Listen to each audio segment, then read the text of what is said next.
All right, welcome back to episode 58 of The Bench, powered by Wowhead. Tettles is on the run in fear for his life. He's tricked too many people into thinking that the Kyveza challenge will reward a myth track vault, and now everyone's going to be opening their vaults and realizing that they've been duped. So alongside me and Squishei today, we have very special guest, someone you all will know, world-renowned MDI tank, and recently a contract killer himself, Dorki. What's going on, buddy? W. Yeah, so what I've always wanted to know about Tettles is what exactly is it about Tettles that is always wrong? Because one thing I've known about Tettles over these past few months in particular, I mean, I guess for probably a very long time, is that Tettles is always somehow wrong, but is he actually wrong? Isn't that the name of the expansion? TWW? Tettles was wrong? I Damn. thought that's why. Yeah. Damn. I mean, you can see. I think my favorite thing about this is when Tettles just ran out the window. That was he defenestrated himself literally. He was that wrong, I guess. Yep. I mean, to be fair, he's very often under attack from his bad takes, his sandbagging for Moonkin, and yeah, it's no surprise that he's on the run. But finally, after many weeks of yapping and not a whole lot to talk about, we actually have so many interesting topics today. We have lots of interesting rewards and lots of things to do opening up probably either shortly after you listen to this or or before you listen to this. We have finally the season starting, the dungeons are open. Hard mode Tazavesh is going to be rewarding a mythic or a myth track item if you complete it deathless with your entire party on your first try. Squishy, what do you how are you feeling about this? Dude, when I first heard about this, I was shocked that they would give everyone a guaranteed piece of loot. I don't think anything else in the game right now gives guaranteed loot, and I guess other than like the vault, but this is huge, right? Like for Mythic Plus only players, or even for raid players, this is a big deal. But then I found out how you have to get it, and I kind of hate it from a personal perspective. Dorky, what was your kind of reaction to this? So at the first, I didn't understand the outrage because we had this last expansion when Dawn of Infinite was a thing. Dawn of Infinite hard mode, if you did it deathless, you got a guaranteed myth track piece. Well, it was only was like two pieces, I believe, from the last boss only. And I was like, so why is this exactly a big deal? Why are people blowing up? I thought it was just because you guys made a Wowhead article that was like, you have to do this deathless, and then like it kind of just like made everyone like afraid. But Yeah, then I looked into it a little bit more, and it started to like make a little bit more sense. So before it came out in a point 0.5 patch, this one is coming out at the beginning of the patch, which is like two very different things. You that's true. usually care a lot more about getting myth track pieces at the beginning of the expansion or patch. And you're getting everyone gets one piece instead of only two people getting a piece. Also, it's loot that can come from any boss in the dungeon. Yeah, So that's also like a pretty big part of it. And the final component is that you can't restart your run. And I believe you were able to restart it back in Dawn of Infinite, right? yeah. You could reset it to go again. So this is absolutely a higher risk, higher reward. You get one shot per week, but if you succeed, you get more loot. Which, I mean, the difficulty matches the reward, in my opinion, at the very least. Yeah, It's actually I would say wild so. because like just like you said, basically nothing in the game has a reward this good other than the weekly vault. And let's be honest, like the weekly vault is more or less a bad luck protection slash like weekly dopamine injection. It's not really meant to be like, a huge reward for for most people. If you're in a guild or you're doing content that's at like at AOTC or mythic level, you can probably do a plus 10. But this is really, really wild. I have mixed feelings about this because on one hand, it's just super cool, right? Like to have like a I agree with really, you. really Yeah. hard Yep. challenge with a really, really good reward. It's not very often in WoW that you have that. And I mean, obviously I'm, the hardcore idiot, right? So the idea of like doing a long, difficult dungeon deathless and then being rewarded for it is like really, really exciting. Like the magical gamer in me really, really likes it. But when it comes from a fairness and just it almost like doesn't fit into WoW, right? Like it feels so strange in that I feel like everybody is gonna get mad. Like, okay, so I think Oh yeah, here's people are absolutely mad. yeah. I mean, oh they're gonna yeah. be very upset at your statement about that. And I mean, I feel the same way as you, right? Like, I think this is also really cool. Now, obviously, people are gonna get very pissed at us for saying this because, like, understandably so too. But it's like you said, like, I just don't think it belongs in modern WoW or maybe even like 2025 gaming. Because like, whenever we see these topics come up in retail WoW, it's always like everyone should be able to get everything. We even hear Yeah. this when it comes to the whole collection, like the event that was going on for like the past few weeks. People were like extending that to gladiator mounts too, because people were like, oh, like, they should just make it so that everyone can get gladiator mounts now. And it's just like, everyone kind of wants everything. So if you make it so that some people just like miss out on loot, they're gonna get really upset about it. But the reality is like this isn't meant to just give out loot to everyone. I Yeah, think it feels like we're going in a direction of everybody getting everything.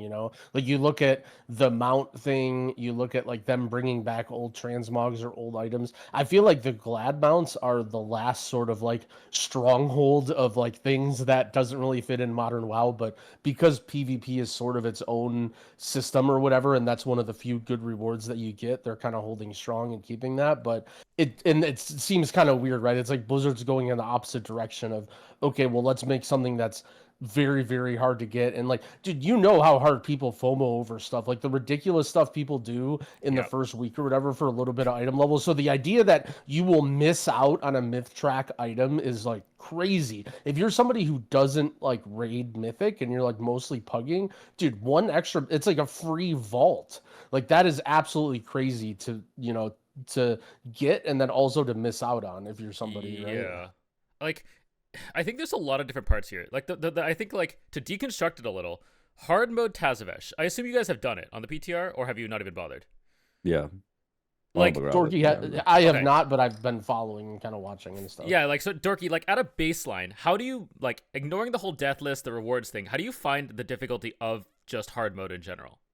Ooh. I actually find it so much more interesting than the normal way Blizzard approaches difficulty in their like just dungeons and raid. Mm-hmm. So it's a lot more mechanical check, kind of similar to Kyveza, Yeah. which we can talk about later. But it doesn't really demand much out of the players in terms of like pumping damage or healing or just like being an insanely good tank or doing like crazy pulls or whatever. It's literally just a brain check, and if you're able to just like coordinate, which a lot of players won't be very happy to hear about because a lot of players just want to be able to pug this. I'm just gonna say like I don't think people are gonna be able to pug this week one unless they are actually like a really high level group that has heavily studied or already done it on PTR. Yeah. But I mean, I have always been of the opinion that like something like this is so not necessarily the deathless or whatever, like just the hard mode part. I think that's something WoW has needed for a very long time. I mentioned this in our podcast before at the beginning of the expansion because they did hard mode in Dragonflight for Dawn of Infinite, and I thought that was like a really cool idea. I think it would actually be really cool if the game just came out with hard dungeons that have some level of coordination required that isn't just like on a timer, infinitely scaling. It'd basically be like raid except for M plus, right? Like, cause like, what if it's Yeah. just every season we just had dungeons, like say Dawnbreaker, first boss just has like new mechanics and uh some trash mobs have like different mechanics from the usual, and there's no timer, no nothing. Because there are a lot of people who really want to do dungeons at a high level without the whole timer constraint or the infinitely scaling factor, and you're just repeating the same dungeon.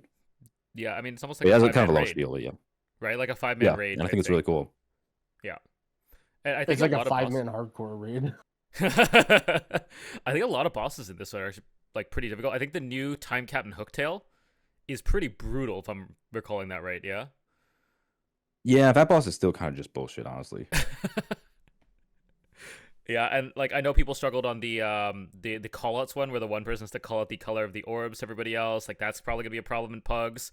Like for all of us here, we're just gonna call it on voice probably or ping or something. But there's Yeah. definitely a good amount of difficulty, and I would love to see it elsewhere where it's just not more damage, more healing, more and more like we've added this new mechanic, like Dorky said. So Yeah, so the big problem that, so I don't know, there's a lot to unpack there, right? So like one thing is that I personally, and I think all of us agree, like we love that style of mechanic of like you're in voice or you know the people you're playing with, you're working together as a group, you're problem solving, not necessarily like a big gear check or a damage check or a healing check, but just like, okay, let's all work together and do this. The problem is, right, it's like they're kind of moving the game into a more, or the game in general is moving into a way where people are playing solo a lot more, people are pugging more as opposed to having a regular group. You know, the odds that you join a random dungeon group and they get into voice is so low compared to like, you know, previous expansions like BFA or Legion, when it felt like every other pug you joined, if it was a, you know, even like a medium key, people would get in voice together. So it is, again, I like it personally as somebody who likes that team play, but I also kind of understand, you know, if you're somebody who plays solo, you're looking at this and you're like, well, I'm really going to miss out here because I don't have a regular group of people or time to set aside. I think when it comes to the timer thing, I also really like the idea of other content. Well, I like the idea of content that doesn't have a timer on it, right? But at the same time, I would almost argue that this is more high pressure than a timer, right? The idea of the myth track loot. I think if you had infinite retries or you're just doing it for the normal hard mode for the hero track, like loot off the bosses, I think that's really cool. But you know, having it be deathless, I think the people who don't like the timer on Mythic Plus probably also don't like this. Although I do want to point out too, and you know, everyone's focusing on the myth track piece. For a lot of people, the loot rewards from the dungeon will still be really good, right? Like yeah, especially if you go into season 1 and you're not necessarily ready to farm, you know, 6, 7+ keys, like you're kind of working your way up. You could go into Tazavesh and get multiple hero track pieces right away on day 1. I think that's something that isn't that bad. If you're somebody who knows, like, yeah, there's no chance I'm going to get a group to do this deathless, going into this right away and just getting your hero track pieces, it might be a bit of a challenge, but again, there's no timer. You'll be able to retry it a bunch of times and just go until you get through everything. So yeah, I don't know. I think while it's definitely not fair, right? Because not only is there the pug problem, but there's the obvious thing that, well, what happens if somebody DCs, right? Like, what happens if you have a weird bug and, you know, we all know that World of Warcraft never bugs out or nothing weird ever happens, right? Like, what if you're in the mailroom boss, for example, and you throw packages to somebody and it just doesn't register and they die, or some guy DCs with a bomb in his hand and you die, right? And it's like, you literally lose an item for the week because that happens. That's definitely going to happen to some people, and that's going to feel absolutely terrible. yeah, Yeah, just to clarify, I was talking more along the lines of like the hard mode thing being the cool idea, not necessarily the deathless part. Right. And I think if there's no timer, people can still pug this completely fine. Because like, yes. yeah, you're probably gonna die to it a lot because like, you know, you're not gonna be as coordinated and be able to call the kicks on like the certain bosses or call the console in time, etc. But if you're able to just like repeatedly run it, it wouldn't be a problem for the solo players.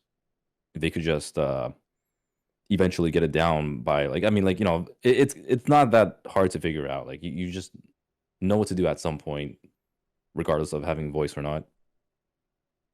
Yeah, I think the Deathless is like their attempt to increase difficulty in a different way. Because as we many know, the timer is not appreciated by a good subset of the community.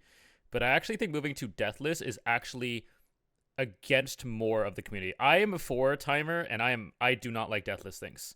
Like I absolutely do not. I avoid it in other games. Like I don't do hardcore.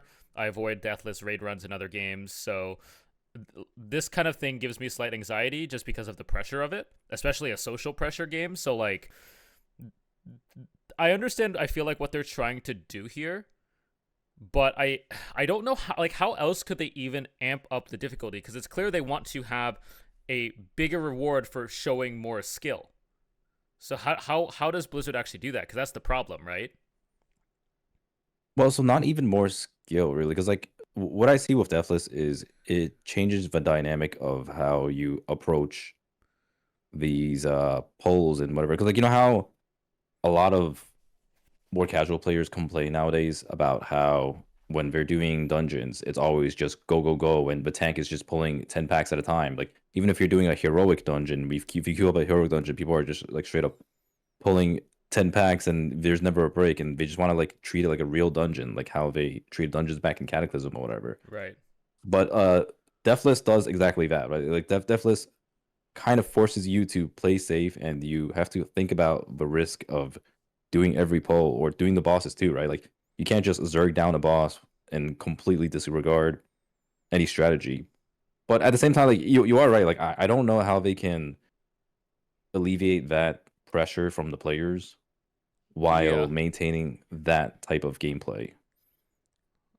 In my mind, if I was to just like, they haven't said anything on this, right? Like this released Friday with my article from compilations of across multiple community members, right? They haven't said anything, but my assumption is that this was made to be the equivalent of Mythic Raid, right? Something that is not overly puggable, something that can give you additional sources of myth track loot. So how do they do that for dungeons? And Deathless is like in my mind one of those ways, even if the community doesn't like it. Like what other things could they even do? Like The only way I can more see it hard is mode if they mechanics?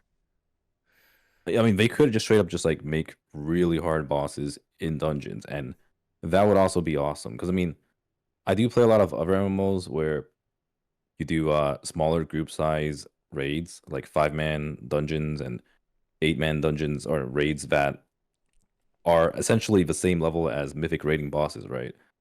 And those are super fun to do. Like I feel like that's an avenue they can explore. It's I agree just with that. yeah, it wouldn't be for everyone.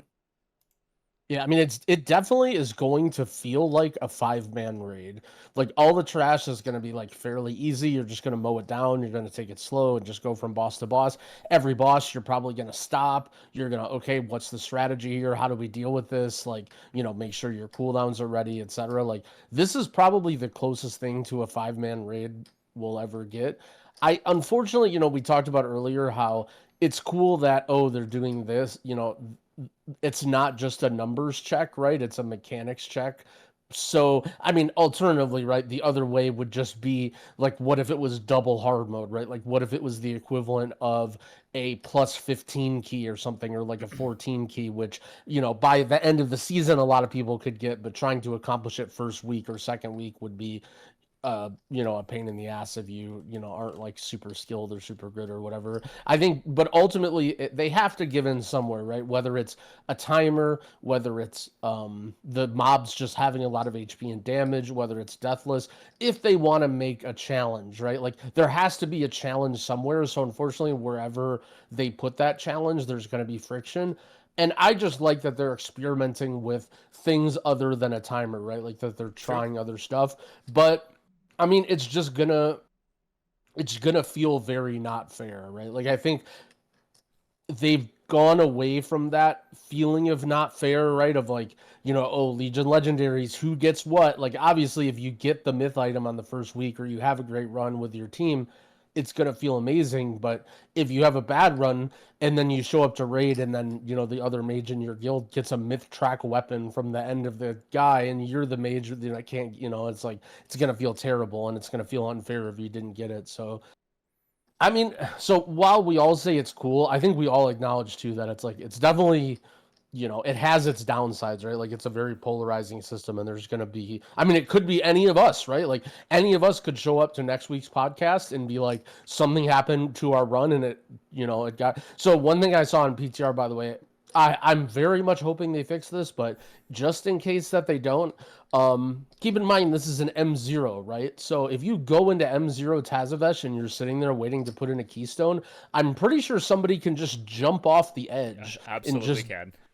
yeah. So that's a thing on PTR Well, no, right but I now mean, where does that really remove Yes. your buff? yes, it removes for the Don't you whole have to team, start hard right? mode?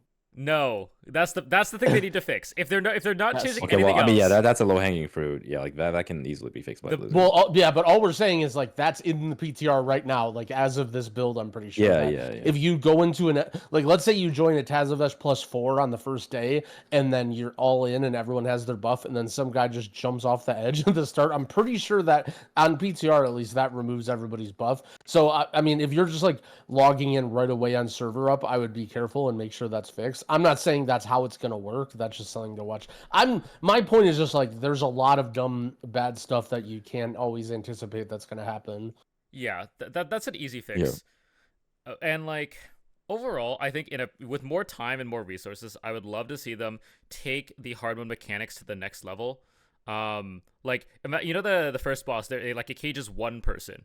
What if it caged like everybody but one person, and you had to break out your teammates in the correct order? Like there's an order to them. You have to free a DPS. Then you have to free. Like it tells you what order to free them, or Oh, that sounds cool. or just like the kick on the Oasis boss, only one person can kick it, or something like that. There's a lot of different ways to amp these mechanics up without going super crazy, but it obviously takes more time and resources. This is obviously an angle that is more simpler. Don't die once a week. But I would love to see them go more of that 5-man raid style of like tight-knit group, communicate with each other, work together, because that's something that's really tough, at least in Mythic 20-man raiding. You're definitely less tight with your group, and there's less like communication. Each of you kind of feels like you're doing your own job. What do you guys Yeah, I feel agree. I about mean- if there is a daily lockout? So like every single day, like not you can't get a myth track 7 times, but like if you fail it, then you're To done for attempt the it. day, but you can Yeah. try it again the next day. How would you guys think that would be better or worse? I mean, that's just kind of like moving the needle, right? Yeah. I mean, like, Yeah, there's just so many different solutions they could do to fix this. It's just like, well, I mean, I wouldn't even call it fixing, but like, just so many ways that they can reduce the pressure players feel. Because at the end of the day, like, even if you made it daily, they'll still feel like, oh, well, I can still fail this daily. Like, I think a large part of it is just players are conditioned to think that like this should be doable by everyone, right? Because like you don't hear anyone complain about how Liquid's going to be able to kill like the last few bosses next week, and they have access to that myth loot, and nobody else does, right? Because like you just kind of take it for granted that Mythic Raid is meant to take a long time to clear, and you won't have access to those bosses until much later on, right? So I think I'm glad that Blizzard is doing something to give us more sources of myth track loot, because I feel like that's been sort of the worst part about retail for a long time. I've been on this whole crusade, I guess you can call it, like for WoW to just do something outside of just M plus and raid. And obviously there's PvP too, right? But like, lmao PvP. And yeah, I mean, like I really want more for there to be more to do outside of that, right? And this feels like something extra. Like this is the first time we're getting a source of myth track loot outside of just vault and raid, and I think that's really cool. Yeah, that's actually a killer point. I didn't really think about that because we're all in the like, oh no, World of Warcraft new season, week 1, gotta do this checklist, right? But actually, it's just I been the think same this will be very, I think, healthy for the game come 6 weeks from now. Obviously we're looking at doing this at 700 whatever item level, but just imagine you're somebody who normally can't get too much myth track loot. In 4 weeks, I don't think it'll be that bad to pug. Like, it's definitely going to be like almost impossible to pug on the first week. But in 4 weeks, when people are like, 7, 20, whatever item level, right? Like, but you still need several myth track pieces. This is going to be a great extra source of myth track loot. Like, basically better than pugging the first 2 bosses of the raid, right? Like, this is an alternative to pugging mythic bosses basically, which is like really really really good. So yeah, it's definitely it's gonna feel unfair and frustrating and stuff at first, but it could evolve into an interesting system where like yeah, you're introducing more myth loot to the pool. You don't necessarily need a guild to be able to do this. Like, and again, we're all of the belief that if you have a group of 5 people and your friends, that the game is a lot more fun. So who knows, like, if this pushes some percentage of players to find a group of 5 people to play with, and then you do the dungeon or whatever every week, that would be really really cool too. Like I think people would enjoy that. I think one of the Yeah, the reward things is the friends you made along the way. I think one of the only thing that I would say that Blizzard could learn from this is they should have announced this themselves. They should have given the details and explained why they were doing it this way, because now everybody's, like you said, some people are like, I deserve this loot. Other people are like, this is the equivalent to Mythic Raid. Why should everybody get this loot? I think they should have flat out said what this was for. Like, in my mind, if they came out with a statement that was like, we wanted to add something similar to Mythic Raid for Mythic Dungeons. It is not intended to be done by everybody. It is not intended to be pugged, but we wanted to give, an extra source of myth track for those dungeon-only players. I think people would have been a lot more understanding. But instead we get this reaction, and people are just running wild because the feedback is all over the place. So, like, I think I can understand where people are coming from, and Blizzard should have absolutely stepped in front of this versus letting people find this out on their own. Like, were they hoping people didn't find this out until, like, launch and be surprised by it? Like, Yeah, I don't know if they're Yeah, I mean, I think even if they said something, at the end of the day, players just don't want to opt in for this like hardcore thing that they were not expecting. Like, even if they expected, I guess it's not what they want. People just like don't want to have to do a hardcore dungeon. Yeah.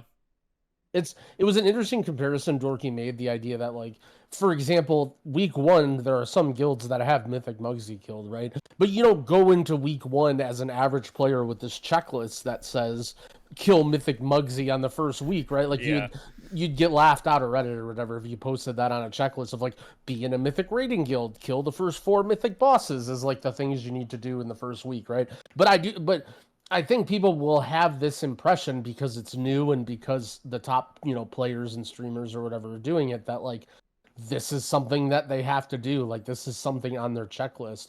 And who knows, like, maybe in order to get some, later season myth track loot into the player pool, they need to sort of do this, right? Like, maybe they just beat it into everyone's head and they let this run for a couple seasons where they do this. It does feel a little weird that it's like, it's the mega dungeon and it's coming now. Like, if it was more of a mainstay thing, but I guess they're just experimenting. Like, maybe it does become more mainstay, but yeah, I don't know. Unfortunately, like, because it's new, like I said, though, people are going to get this feeling that, oh, this is something I have to do or I can do. It's like sort of the same way about PvP, right? Like, even if you're a mount collector, unless you're like, really into PvP, you probably don't expect to get the glad mounts, right? Like, that's just not on your radar. Or like, if there is some PvP reward, you don't expect to get it. But Dude, actually, though, when you speak of PvP, this reminds me of fucking Shadowlands Season 1 when the best weapon came from getting 2400. And I thought that was awesome personally because I like doing PvP, and being able to get the best weapon in the game at the time, not just from raid, was fucking awesome. So, like, I liked that, but there were a lot of people who were just like, oh, I got a PvP now. It's like, bro, I mean, can't you say the same for raid? Like, it's the same shit. Right. Yeah, well, that's what was kind of funny about my experience in Shadowlands, right? So this was basically my experience, right? To get a whatever the best track weapon equivalent back then was, you needed to get glad, basically, right? You needed to get 2400. And me, as a complete idiot cat with a waffle on his head, there's zero chance I'm getting glad, right? Like, I'm not getting glad in PvP. So that wasn't even on my radar. Like, I didn't even try. But then I sort of realized, wait a second, you can get 2400 in Battlegrounds and you can play RBGs, and now it's like, if there's something that's within your grasp where you can get it, all of a sudden it feels like it's mandatory that you get it, right? If you're, I mean, let's be honest, even if you're not a super serious WoW player, everybody wants to make their character stronger, right? So if there's something that's within your grasp that makes your character stronger, you almost feel obligated to do it. And because it's like, oh, anybody can walk into this, like, anybody can walk into Tazavesh hard mode with any 4 other people and just do it, just don't die, forehead, right? So it feels like it's within the grasp, whereas Mythic Raid or Glad or whatever just doesn't feel like it's anywhere in the scope. But yeah, I don't know. Maybe like, yeah, I'm not really sure. I'm not really sure. Again, I kind of want to let it play out, and I think there's some fun. Like it's a neat thing. But yeah, it's definitely there's gonna be some drama. There's gonna be some threads. There's gonna be some friendships broken. There's gonna be some angry guildmates. Oh yeah, it's gonna be cinema. Yeah. I do want to point out the last thing. Some people have already tried cheese. Like Blizzard added cheese protection to this. If you have someone in your group without a buff and you kill a boss, everybody else loses their buff. So don't try to do that. If you try to swap people before the last boss, that doesn't work. So don't try that either. It looks like Blizzard has this so far on pretty good lockdown, and if there's a strategy, people are keeping it very secret. So, but I'm imagining that if you try to do it, Blizzard will not be happy with you. As a final prediction, what do you guys think? Do they make any changes to the system throughout the season, or do you think it stays as is? I mean, this seems like one of those situations where people are complaining so much that Blizzard might take action, but at the same time, I don't see them. Like at most, I will see they take away, or they make it so that you can redo it somehow. Like it's not gonna be like a once per week. Worst case scenario would be if they just like took out myth track loot from this entirely. I think that would be so lame because like for the longest time, like I've said, I wanted more sources of myth track loot outside of just raid and vaults, and this is the first time we're getting it. The funny thing is, if they just removed and let people retry, I actually don't think that helps anything. I think people are going to complain just as much, if not more, because for the vast majority of people who are complaining, in my opinion, they're not getting it with retries. This is not happening, right? Like, the dungeon isn't easy. You think so? Holy. I think that's the reality of it. I think people are more upset because the rich get richer. I've literally seen that comment in Reddit threads and like the Wowhead comments and stuff like that. I think that's the main reason why people are upset. It's the same thing as the dinars, I think. But to answer Grau's question, if they're going to do anything, it has to be today. Because otherwise, I don't think they're going to touch anything because people will forget about it by the end of the first week. Oh wow, today. Oh yeah, I mean that'd be fucked if they just like changed it in the middle of next week or like. Yeah. I think people will forget about this at some point. Like for the majority of people, what does it say? What is it actually doing for you? It's saving you 15 crests. Like you're not going to be capped on gilded crests for the longest time. So for the majority of people, this doesn't matter, other than saving you 15 crests for an upgrade. That's actually a pretty good point. In fact, I heard Max say that too, like that it might not even be worth for Race the World First to do it, which is kind of crazy to think about. But after like thinking about it, it is kind of true. It's exactly like you said. It's just 15 crests, and it might not even be for the pieces they want. Yeah. So like it might not even be very useful at all. Because like for those who haven't rushed or done a season in the past, you normally get your gear to hero to 4 out of 6 relatively quickly. You farm Mythic Plus, you get the hero crest. You're usually done hero 4 out of 6 by week 2 or week 3, depending on raid loot around there, I think. And then you start using gilded crests, and you're gonna craft. Right, we're gonna be at 1.5 sparks. So is it 60 crests right now? 60 gilded crests going to crafting? Yeah. Well, now it's 90, but it'll be 60 next season. Oh, okay, right. It's 90 because of the turbo boost thing. Okay, so 60 crests from your first week, which is coming up here, are going straight into that for probably your weapon again or something like that.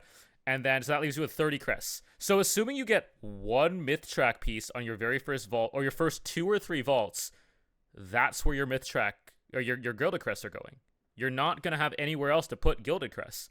So for the first 4 or 5 weeks, the only place that you're saving with a 1 of 6 weapon is 15 crests. It's a short-term versus long-term thing. Like, sure, you get a small gain now, but long-term it's not going to matter. So I think people are getting upset over almost nothing. Man, I've been saying that as a troll on the Kyveza streams, telling people that, oh, don't worry about the myth track item. You don't need to kill it now. But you're actually like very right. I think if you're somebody who's upset by this, right? I mean, it really won't matter because you can't upgrade the item. You know, it's just like you said, like you're going to be using your crests on your vault items, your crafts. Like this myth track item you get is barely going to be better than heroic stuff that you'll be able to upgrade. Like obviously it's going to feel really good. Like we're not saying it's going to be a zero difference, but it's not. It's very likely not going to be that big of a deal. So I wouldn't worry about it too much. Unless my team dies, then I'm mad. Then it's the worst system ever. Dude, no, you know your luck. You're gonna like get a weird trinket or a weird like thing that doesn't matter that you don't need in the first place anyways. So it's like, because I think there's like 17 or 18 items in the loot table. All right, Growl's tip of the week. This is something that I stole from Greg.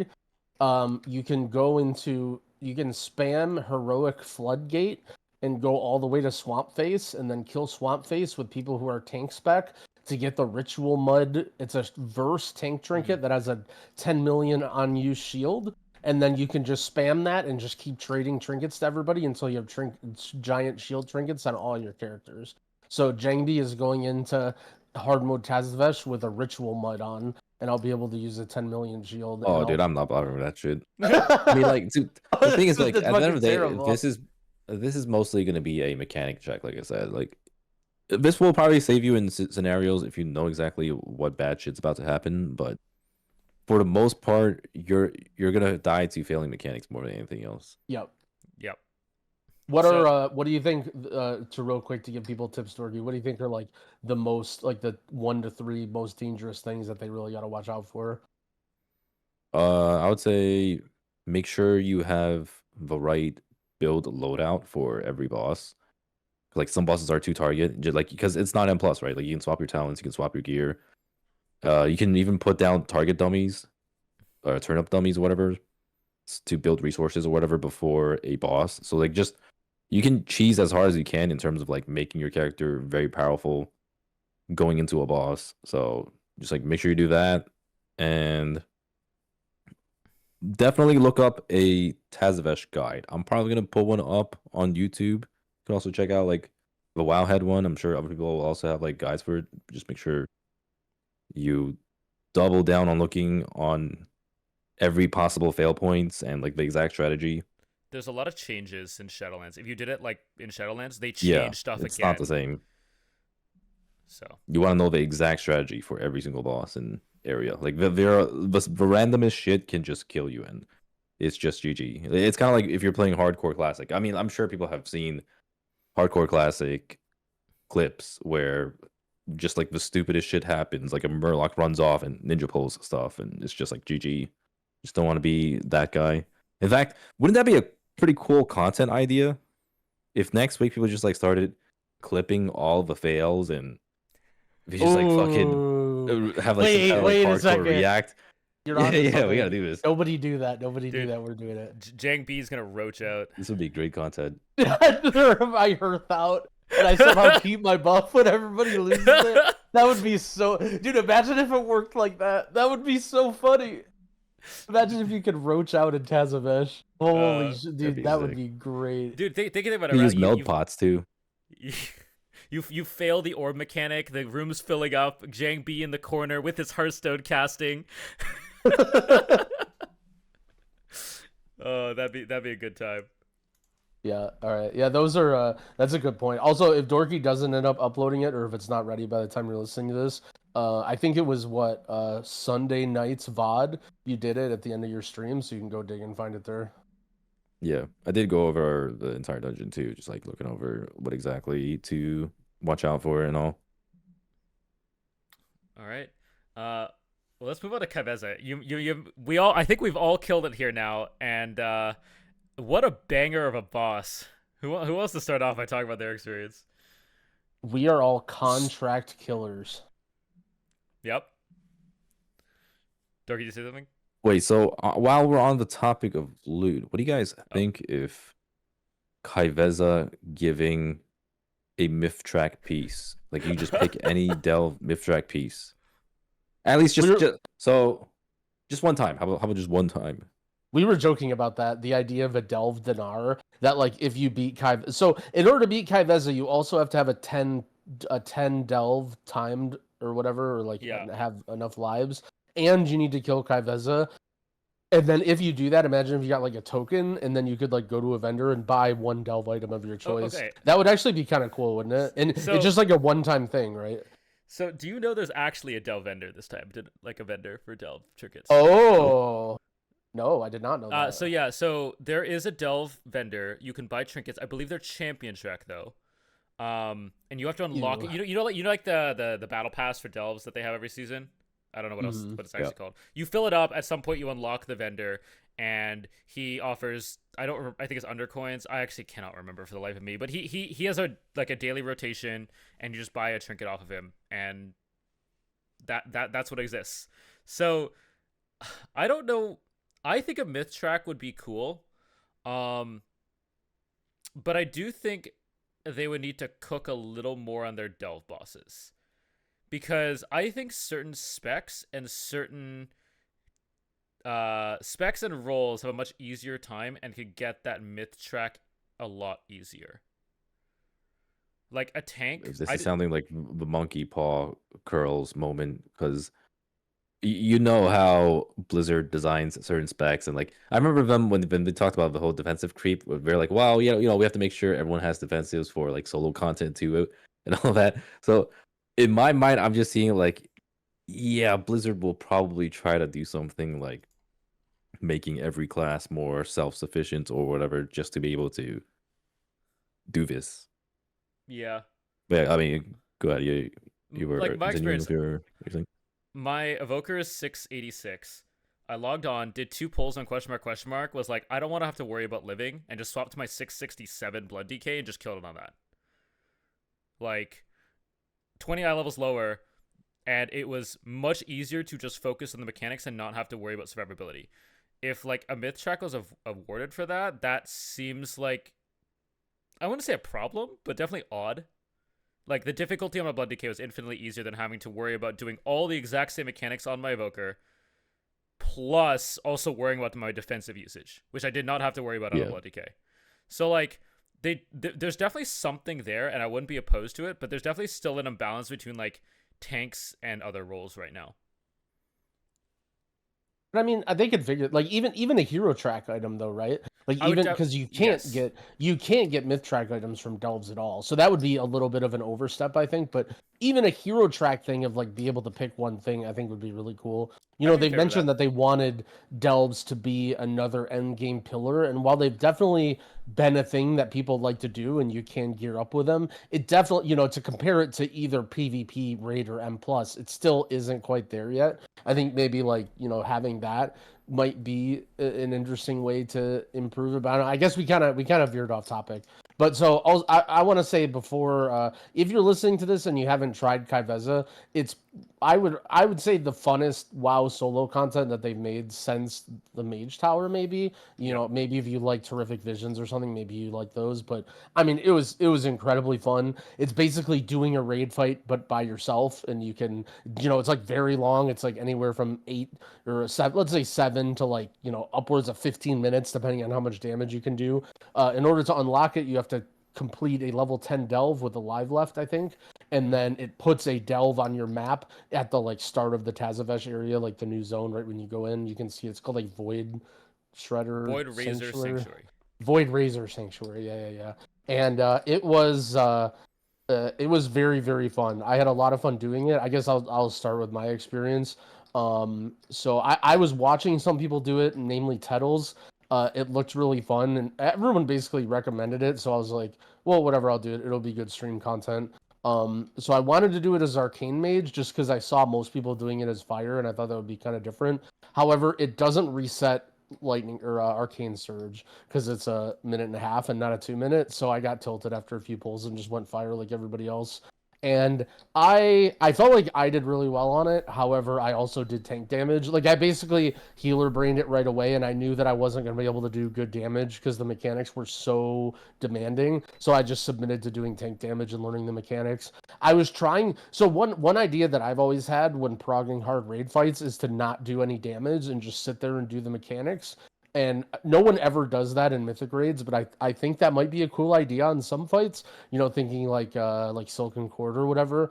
I try to do that. However, the boss doesn't attack you, and attacking like the boss is attacking you is a pretty big part of the fight, especially as a clothy. So I kind of realized that it wouldn't really be fair prog because I wasn't really learning to use defensives. So I just started like attacking it as fire.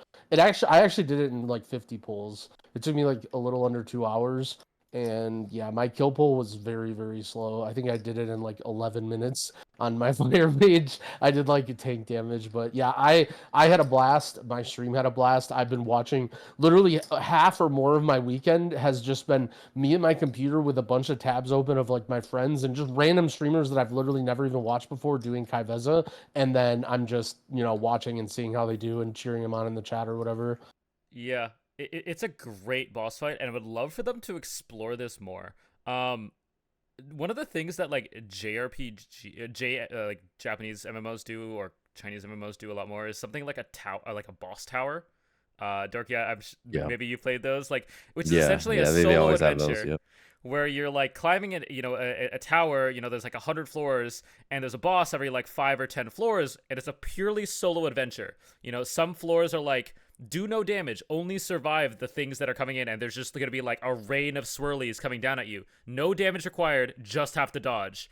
And, you know, this feels like a very other MMO boss, like almost Final Fantasy like as well, of just like pure mechanics, like very high skill required in order to kill it. And it feels like if they expand this into like almost like a tower like thing compared from other MMOs, I think it would go so hard, because this was so much fun. Yeah, this is definitely not a WoW encounter, and I think that's like really awesome. Because I mean, normally when you're doing WoW encounters, it's kind of like what Grau was saying, how like whenever people are doing Mythic Prog, they're just like being monkeys and just doing damage the entire time. But that's kind of what you're conditioned to do as a WoW player, right? Like if you're playing WoW, your goal is to kind of just like maximize your character and optimize everything, or like optimize your movement, etc.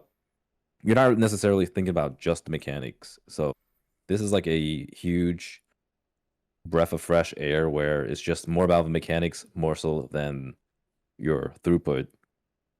And this is kind of something that I've been wanting from World of Warcraft for the longest time. When they first announced Delves, I was like, wait, you know, like this could be fucking sick, like actual solo content. Because, so I don't know how much have you guys been following, but for like the past 2 weeks, well, I guess specifically 2 weeks ago on my podcast, I said Delves were a massive failure, which obviously I kind of I was doing the streamer thing, right? Like I was doing the streamer thing where I was like, you know, just like being hyperbolic, and like obviously Delves aren't a massive failure. Like I take that back. Like a lot of people love Delves, sure, but like for me, like I had higher expectation for Delves, right? Like they announced it as like, oh, new endgame pillar.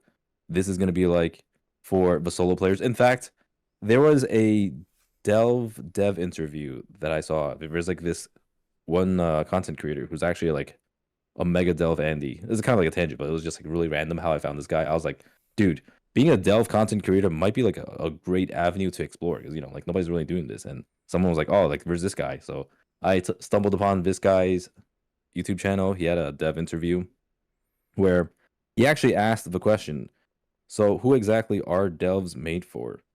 And the dev responded with, they're not actually for casuals specifically. Because like for some reason, there's this narrative that's been going around amongst the community where they're all like, oh, Delves are for casuals. You don't get it, Dorky. Like this shit is for the casuals. You're the 1%, the 0.01%, and 99% of players love this shit. Except even the fucking dev himself said that like this is not what it's meant to be. Like that Delves were meant to be for solo players or people who might not have time, but like they're still looking for challenging content. And I think they fucking cooked with Kyveza. Like Kyveza achieves exactly that. Now, obviously, I'm not asking for Delves to just be Kyveza. Like I think obviously Delves being what they are right now is fine, but they should explore it in that avenue of more of like mobs not just auto attacking you, because a lot of the difficulty that comes from delves is just getting auto attacked and some like stupid little puzzles, right? Like that's why I've always said like is kind of lame about delves. There's nothing really exciting or interesting about delves.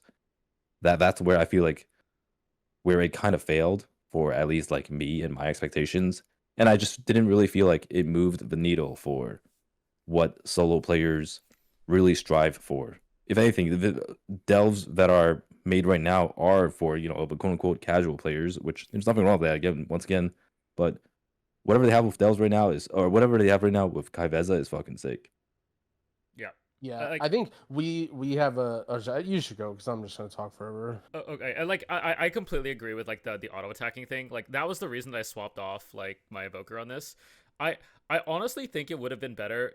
Like I brought this up so many times because I really want them to do it. It's just like Plunderstorm had mobs auto attack with frontals on the ground, and it would have been so much better, in my opinion, if delve mobs or even like bosses like this don't auto attack or auto attack for 1 damage, so they kind of follow you around, and that way you can like actually dodge it. Because I don't know that it's fun and engaging in like good content to randomly get crit on an auto attack to deal 5 million of your health and just die, right? Like I don't think that's exactly fair to the player, which I think probably should be fixed going forwards. And like as of right now, my evoker in delves, like tier 8 delves, is just getting beat down by white swings. I have to pull like 1 pack at a time, and it's just not the most engaging.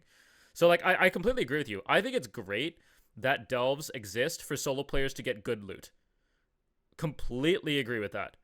I think there is just improvements that they could do to make the experience more fun for a lot of players. Because I don't think removing like stuff like auto attacks or puzzles or stuff like that actually takes away from. I think it enhances everybody's gameplay. Yeah, I think I just want to like, you know, again, second and third that concept and to maybe explain it a little bit more, you know. In BFA and Legion, and honestly, like all previous WoW expansions, kind of, the game is like, you know, really kind of grindy, right? Like you have these dailies and you have this other stuff you got to do and you got to farm AP and you got to do all this, right? And it's like a lot of people really didn't like that because it's like, well, if you didn't have a lot of time to play, you really, really fell behind.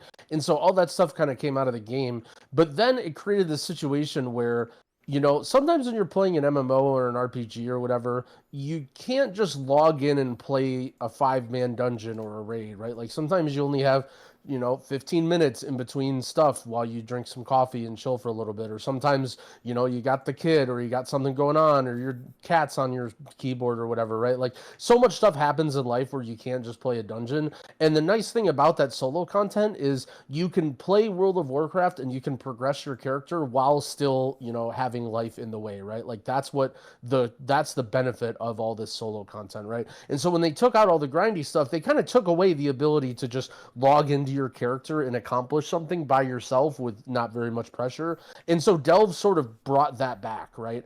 And I don't think any of us mind that. Like I'm like all for that type of content, and with playing a little bit of Mop Classic and Classic, as you guys know, I have come to an appreciation for that content. I've been playing Mop. I'm now revered with the Tillers. If you didn't play Mop, the Tillers is basically like this farm, and all you do is go there and like plant crops every day, and you pick them, and you get rep for farming the crops, and you just like walk around, do these quests in the zone. Like I've been having fun. Like it's a really fun way to spend like, you know, the first 15 or 20 minutes of my day as I wake up and have a coffee or whatever. And I've been doing it every day for literally no reason other than I have fun playing my World of Warcraft character by myself sometimes. And the problem is, Delves had so much more potential. Like, that's, you know, if you're in the mood for that kind of stuff to play Stardew Valley in World of Warcraft, that's fine. But not everyone's always in the mood to do dailies or do world quests or whatever, right? And I feel like Delves had so much more potential to be, like, especially role specific, right? Like, to make tank challenges and healer challenges and, like, make stuff so you can really play your character, right? Like, that's sort of what I expected from Delves, and it just wasn't there, right? Like, it just sort of felt like you were doing another world quest. You know, you're doing a world quest except in a cave. That's kind of like what I commented about. I would actually how I rather felt do a about world Delves. quest. Well, right, yeah, because world quests are even easier and faster, right? Like they're even more bite sized. Like I agree with you, right? Like that's kind of why I didn't like Delves. Now, however, this Kyveza challenge proves that, oh yeah, like Kyveza, you're really sort of feeling like a DPS. Like you definitely have to worry about your survival a lot more than a normal raid encounter, but you're generally like, okay, how do I do damage while handling all these mechanics, right? Like you're in a boss room, you're doing the boss mechanics, like you're it's basically a solo raid, right? That's nothing what a delve is like. Like a delve is just like you're walking around, Bran is an idiot, you're pulling one mob at a time, like maybe you pull more with cooldowns, like you're trying to live through, kill them before the white swings kill you. Like you're just not really WoW. And so again, I think that we're all for solo content and like ways to accomplish stuff with gear, but I mean like we were just hoping that there was more out of delves. And I guess I'm interested to hear your guys' perspective on this idea because this has been kind of mulling around my head. Do you guys think Kyveza is only fun and it went really popular because it's so difficult? If Kyveza wouldn't have been as difficult, do you like, you know what I mean? Does a boss really have to be like, is this just the competitive player inside of us who are like, oh, Kyveza is so fun because it's brutally hard, or is it fun for other reasons? True. Well, so I mean, I said specifically like it doesn't have to be Kyveza difficulty because I feel like that's where a lot of people will like take it the wrong way. Like, Right. I don't think it needs to be Kyveza difficulty. However, for us specifically, like, yeah, the challenge definitely matters. Like, basically, you have to at least do the mechanics, right? Because like if you're just doing the fight and it's complete slop content where like you can just ignore literally everything and just like turn your brain off and attack it, that makes it not very interesting or engaging, right? But because you have to do the mechanics nonstop for 10 minutes, that's what makes it like super exciting for us. And obviously, I mean, that's still like maybe pushing it a little bit too much. I don't think the bar is that high for like what difficulty is needed to make it interesting. I agree. I think one of the things, and maybe why some of the commenters are so mad across both both podcasts, is that we keep talking about like delves could have been so much more, which at the time was true, right? Like that feedback was, we said that feedback, but now I think it's been very clear that delves are here to stay, and there are probably people that like delves and the current state of delves, and so maybe instead of like trying to change what is currently delves, we should be advocating for like Blizzard to just expand solo content. Because I think regardless of all of us having friends to play with, sometimes you have insomnia or your friends aren't around or whatever reason and you just want to play WoW, like Growl with his Tiller dailies.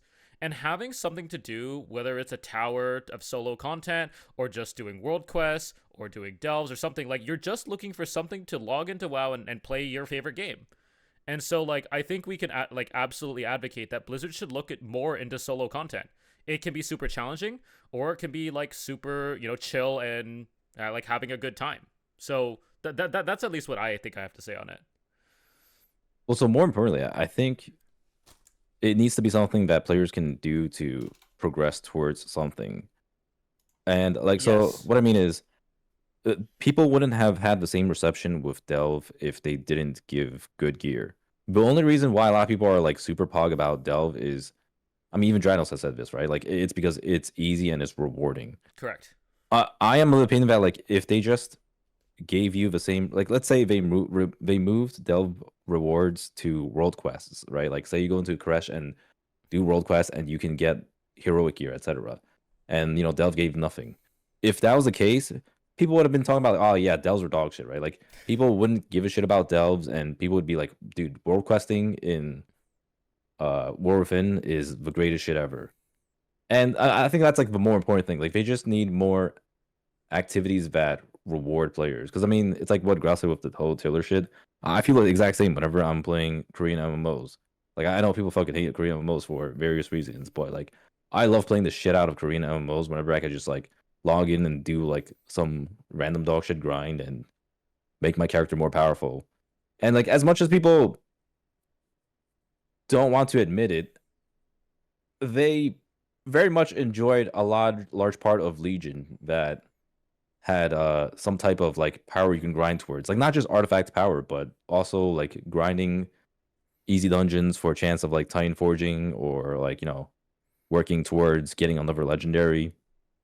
I think a lot of people actually really enjoy that content, and just giving players more rewards out there outside of just doing M plus and raid is a huge W.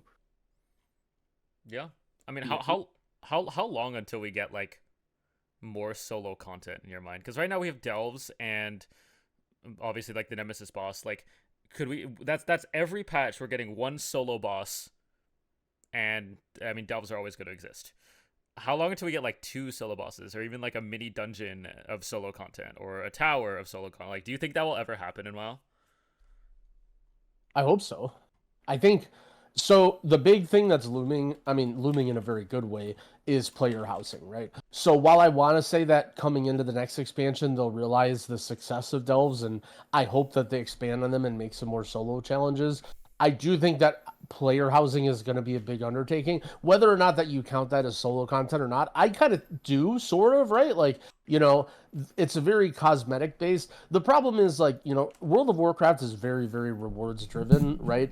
And the ultimate cheat code reward is always player power, right? Like certain rewards, like some people might care about a mount, some people might care about a transmog, you know, a pet, whatever. But the subsection of people that care about player power is like everybody, right? So whenever you put the reward of something as player power, that's like the cheat code for making it like, you know, the super good content. So while player housing won't be that, right? Or I at least assume it won't be. You know, I think that as soon as player housing sort of gets situated, and that'll be something for people to do, I do hope that they start. I mean, they're in the direction, right? Like we're talking about, they're doing this 5-man challenge thing that's super hard that drops myth items. They added this boss that was super cool. Like I think they're, you know, again, while I was and continue to be hard on delves, they're definitely in the right direction with content, right? Like I basically said, oh, how cool would it be if they come out with a 5-man raid in a patch, right? I mean, hard mode deathless Tazavesh is like pretty close to that. Obviously, it's not like a boss rush or a raid. So, Yeah. you know, I kind of strayed from the solo question, but I do think they're headed in the right direction. And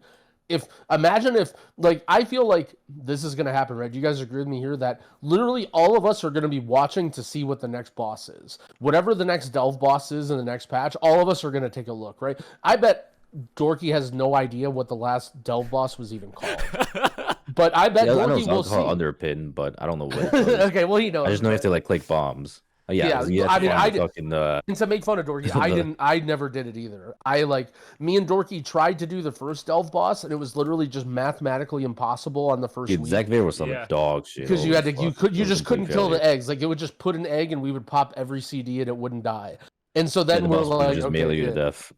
Yeah, so we quit, and then we didn't even look at the second one, and then now the third one has been so good that whatever comes out at the beginning of midnight, we're gonna be like, what is it? You know, what is the delve boss? Let's take a look. Which is like the fact that you have me looking at what the delve boss is the next patch is like a huge victory. Bro, I Yep. mean, I feel like they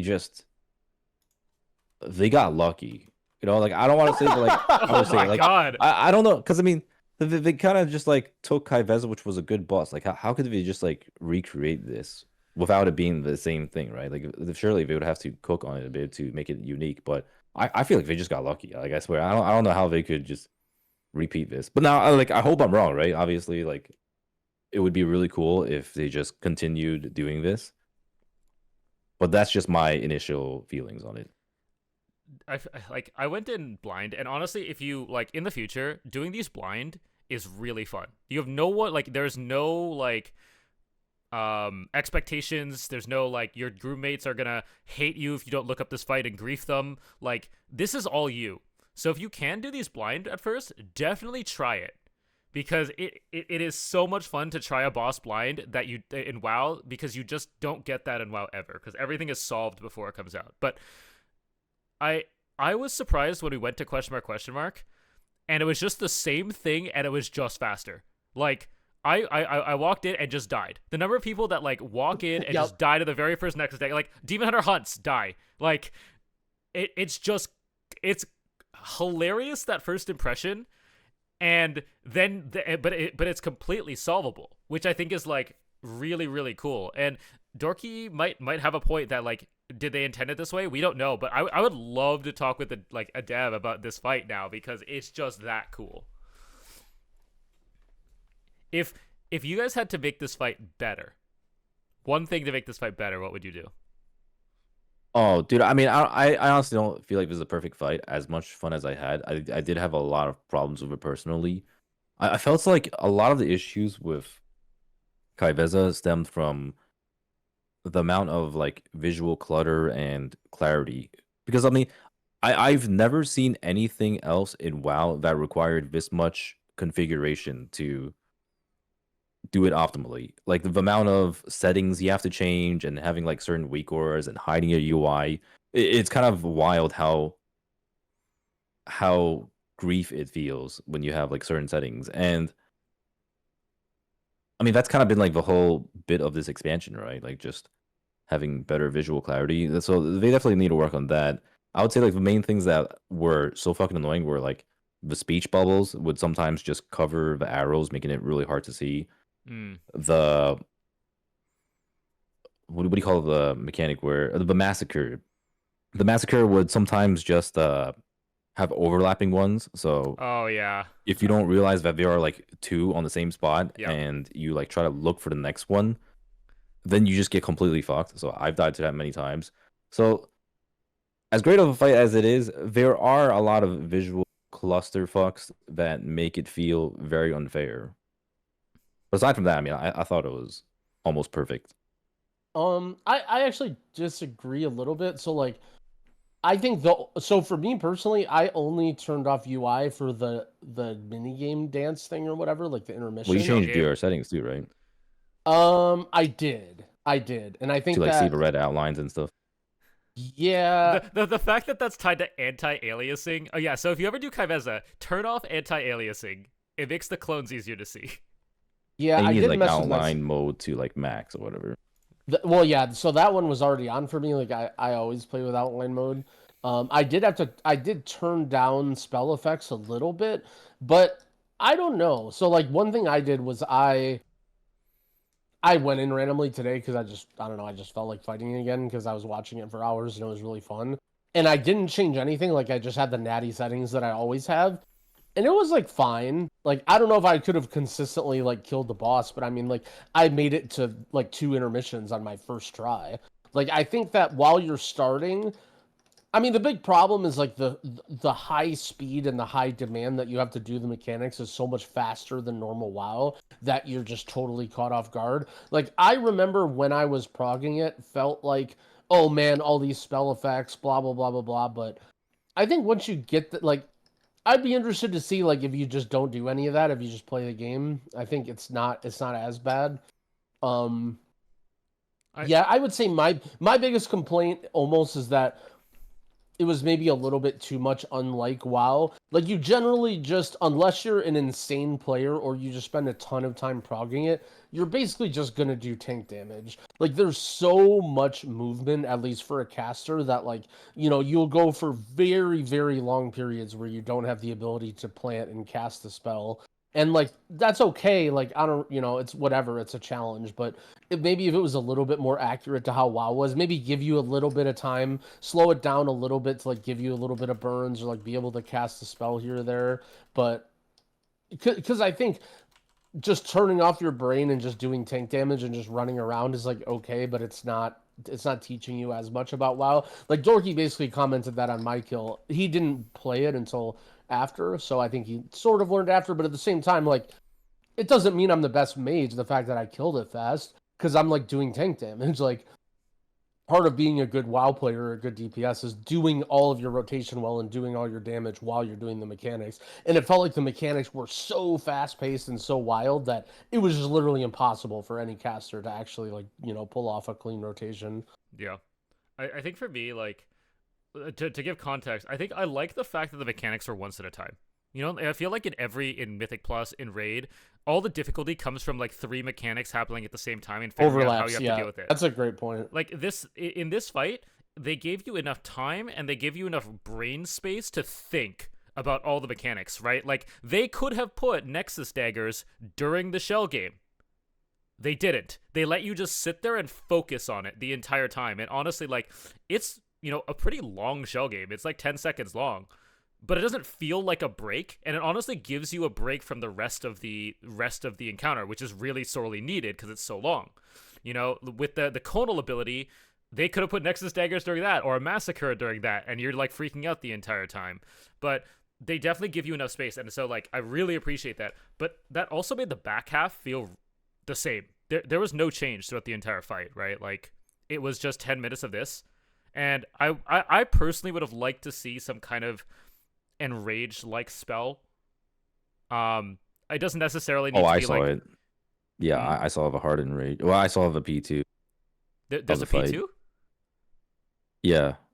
Wait, what does it do? Yeah, I'll show you. It's a different pattern. It's really crazy. Wait, I'll link it. Oh yeah, the intermission. Yep. This is actually a crazy Yeah. clip. Sorry for the audio only listeners, but Dorki actually had a crazy intermission. let's do while this. he- Hold Phase 2 unlocked.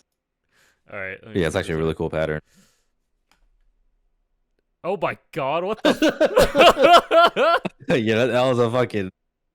It was a jump scare. So for the audio listeners, basically the mobs like when they do the shell game, they move from platform to platform or space to space, but somehow they just fell off of the platforms and they just start dashing in like random places. So you could still follow it, but it was just so jarring when we saw it. And wasn't that the only time it happened? The whole time you were progging? Yeah, it was a crazy mix-up.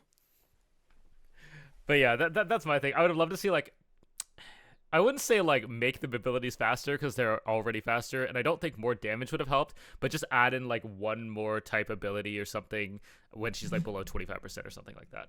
But fight was great. I had a great time. I actually disagree with that personally because Okay. like I liked that it was just like you figure out the fight once and then you just rinse repeat the mechanics until the end. Because like to me that's very Sludge Fist esque or Sure. you know, Rorschach, you know, like those types of bosses. It's just like it's hard mechanics, but you have to do it for the entire time. And like once you figure it out, then you can make like meaningful progression the entire time. So I personally like that, but obviously like not every boss should be like this. Like it would be very cool too if they just like had another version of this where like there's like a P2 unlocked and there's actually like different stuff happening, but still relatively the same. But I think you made a really good point of how this just feels very different from WoW. Because like usually whenever you think about like what makes WoW hard, a lot of what makes WoW hard is the amount of cognitive overload, which is like, you know, such a common term used in WoW. Like I think it was like Ion who was like the first one who actually like said it in like a blue post or some shit. Because I mean that really is what World of Warcraft is. Like if there's no other game that has this type of difficulty.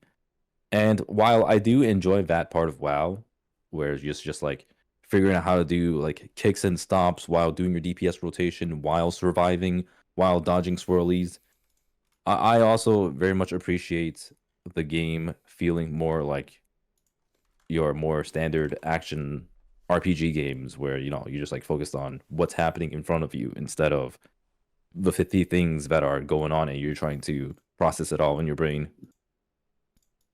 Yeah, I mean, I think the fact that we all have different feedback and different thoughts on what they could change just proves the fact of how big the space is and how many really cool bosses they could be, right? Like there could have been a boss where the mechanics start very simple and then there starts to be overlaps and you're trying to, you're trying to figure out how to deal with them or whatever. Like there could be a boss where, okay, now it's 30% and now there's like an enrage phase where it's just a much harder DPS check and you have to like kill it or whatever. Like, they could, like this boss, I think, while I agree there's a little bit of visibility stuff, like at the same time, like that was sort of the aesthetic of it, right? Like obviously that's not always super fun, but it was like a shadow void teleporting mirror boss, right? Like that's what it was supposed to be, a little bit obfuscated in the way that you're fighting, if from a lore perspective or whatever. So there's like tons of different ways they can take this boss. So I mean, like again, they could come up with a lot of cool bosses. I don't know, maybe I'm not giving the other delve bosses enough credit, or maybe because this was like more reasonable on Oh no, they're dog one. shit. Okay, yeah. They- I mean, they were I'm not pretty good. sure they are, but I'm just anticipating the guy in the comments being like, "Well, actually, all the delve bosses are great, Growl." No, You'll nobody probably likes still get that. Underground from what I've seen.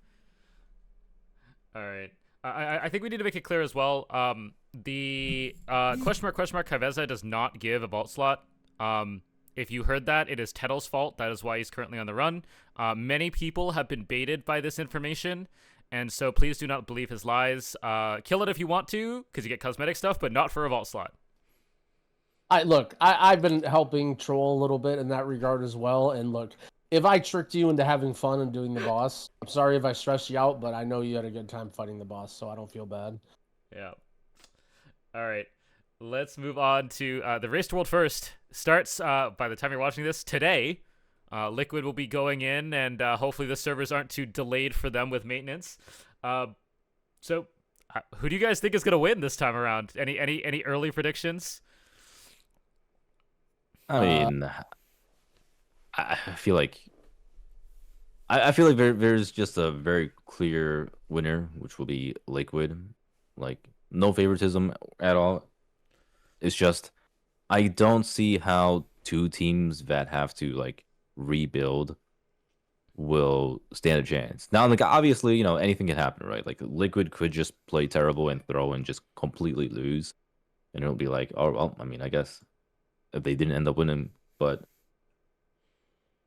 it's such an uphill battle for Echo and Method, and like yeah, Method gained a ton of insanely talented players, but that's not really what makes a guild function. Like a lot of it still is the management and how they're coordinating, how cohesive they are, how they do their strategies, etc.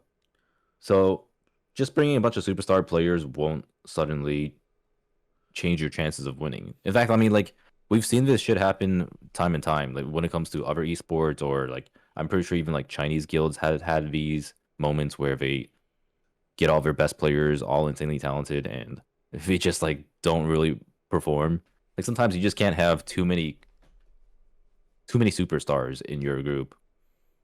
But point is, yeah, I mean, I think it'll just be like Liquid is probably gonna take this, and then it'll just be whichever of the two teams can play with their new team. And I'm probably still gonna lean towards Echo personally. Yeah, I think while normally, so it's kind of interesting, right? Because normally the race, at least the last couple of years, has been Echo versus Liquid. That's the story. And you just have the two powerhouses battling. And while Echo still has a lot of what they had before, like I'm not trying to paint it as if they've fallen, way far behind. They've definitely lost some talent, right? Also, Method has been, while not competing for Race World First, doing very well in building up that infrastructure and that, team.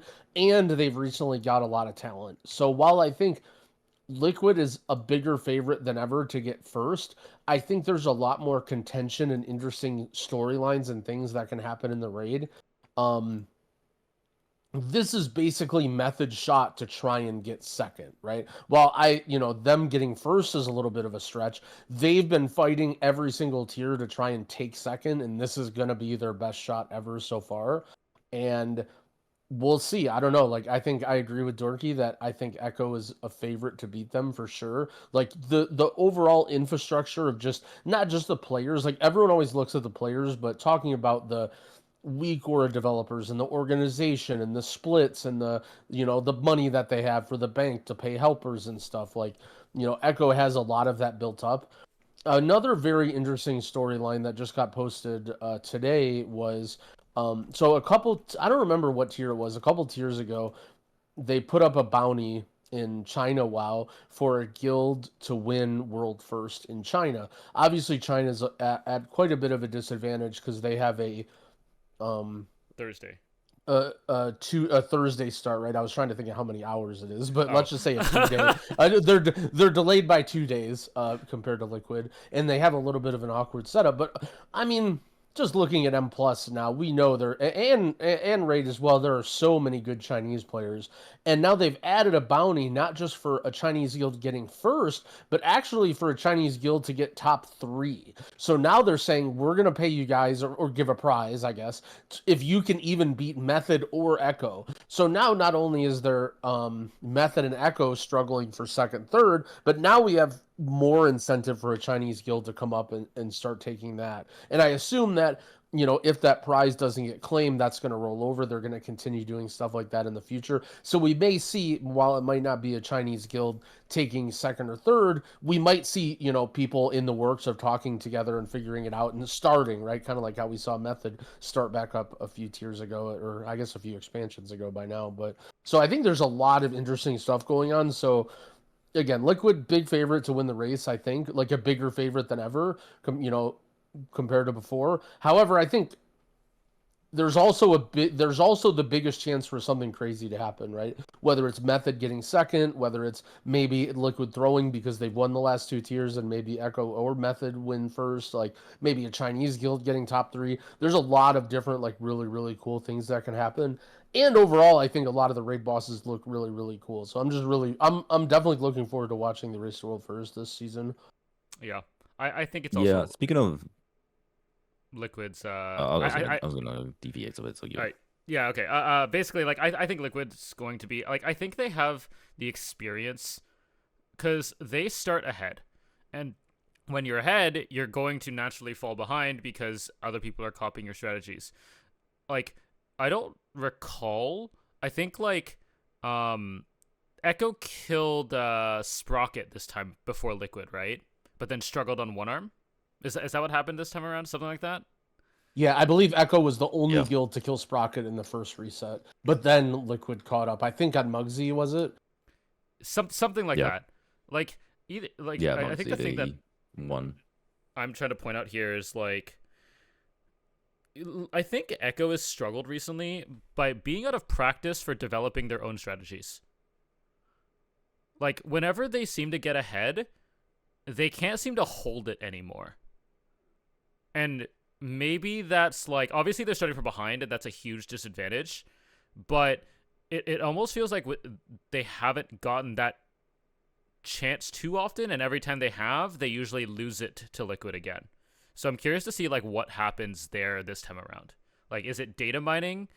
Is it just general preparation? Is it the strategy development? Like, I'm not exactly sure, but that's just something that I feel like I've noticed, and I'm curious how that it's going to go in this raid. Did you want to deviate, Dorky?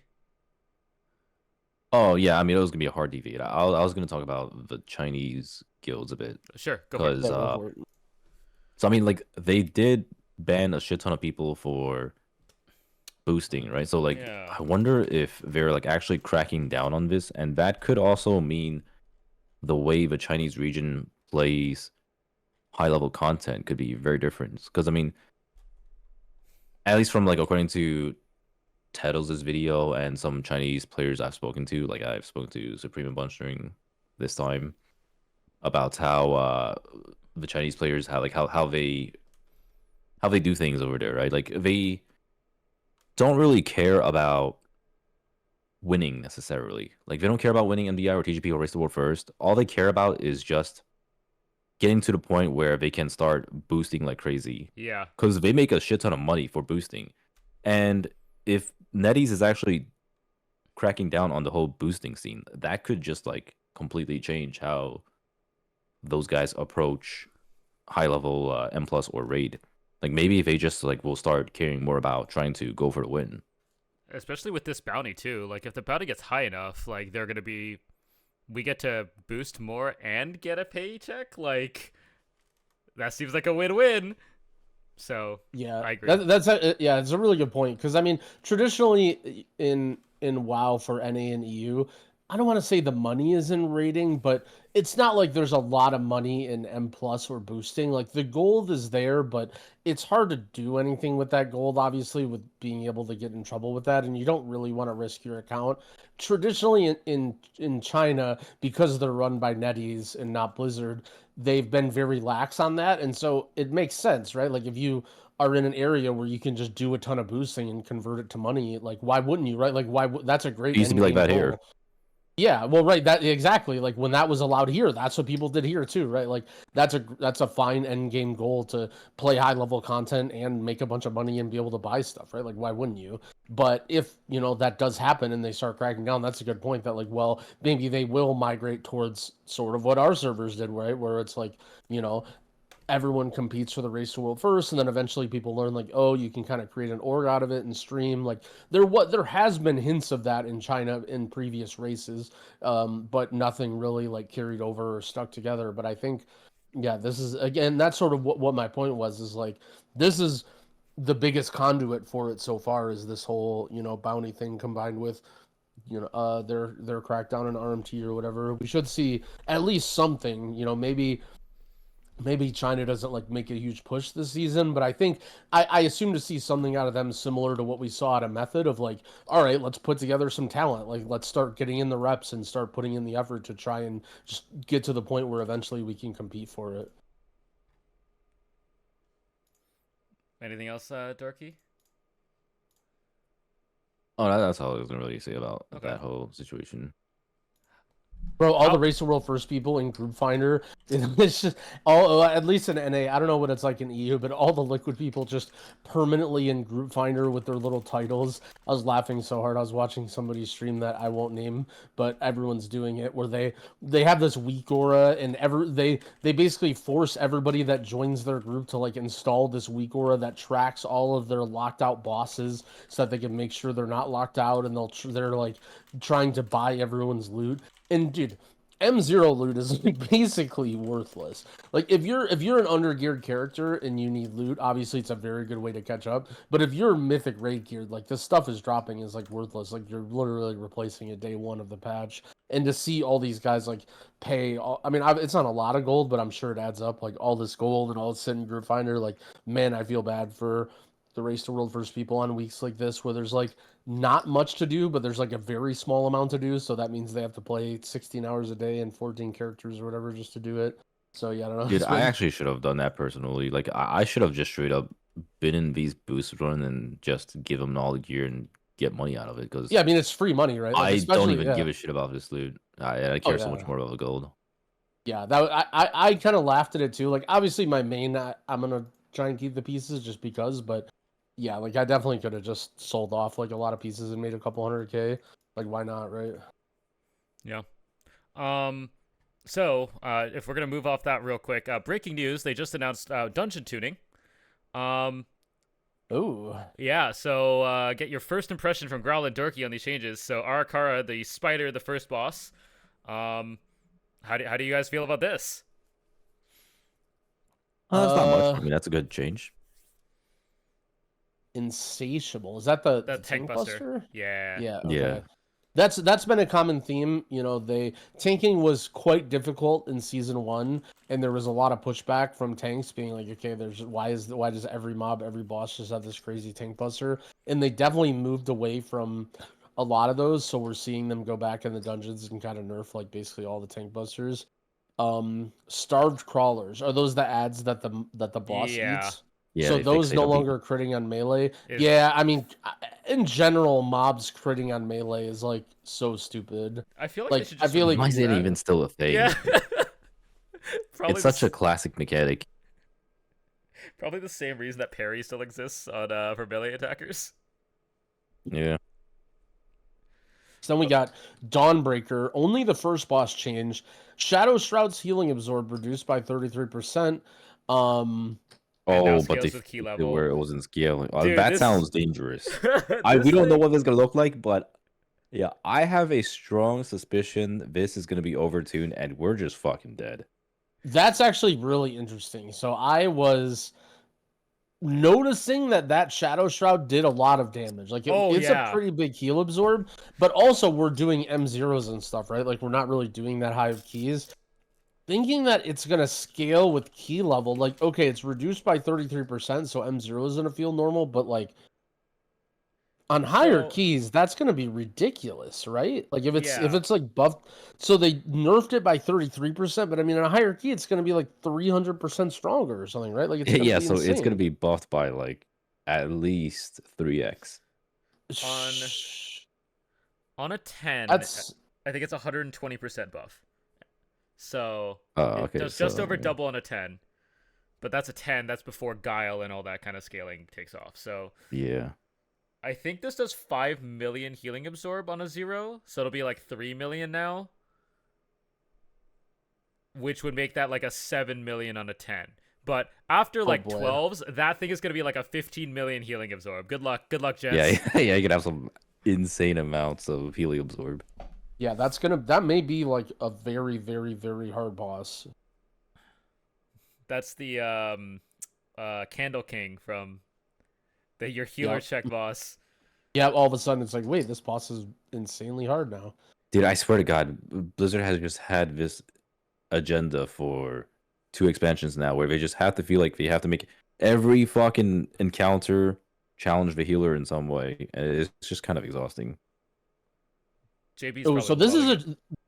this is a change that I was not expecting, but I makes a whole ton of sense. So in Ecodome, the first boss adjusted the spawn of the frenzied mites to be more consistent. So that's the mechanic in that boss. Basically, it puts these puddles on people where you drop a puddle after a couple seconds, and then eventually after a few sets of that, it sucks everybody in, including the ads, and then you got to kill the ads before they get into the boss.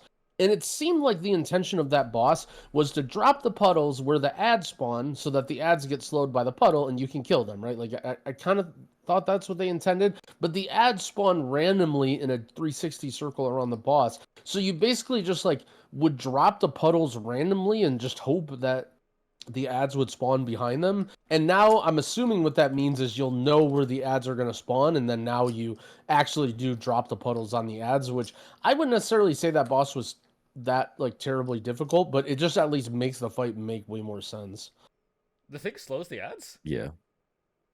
Yeah. It does, right? Yeah.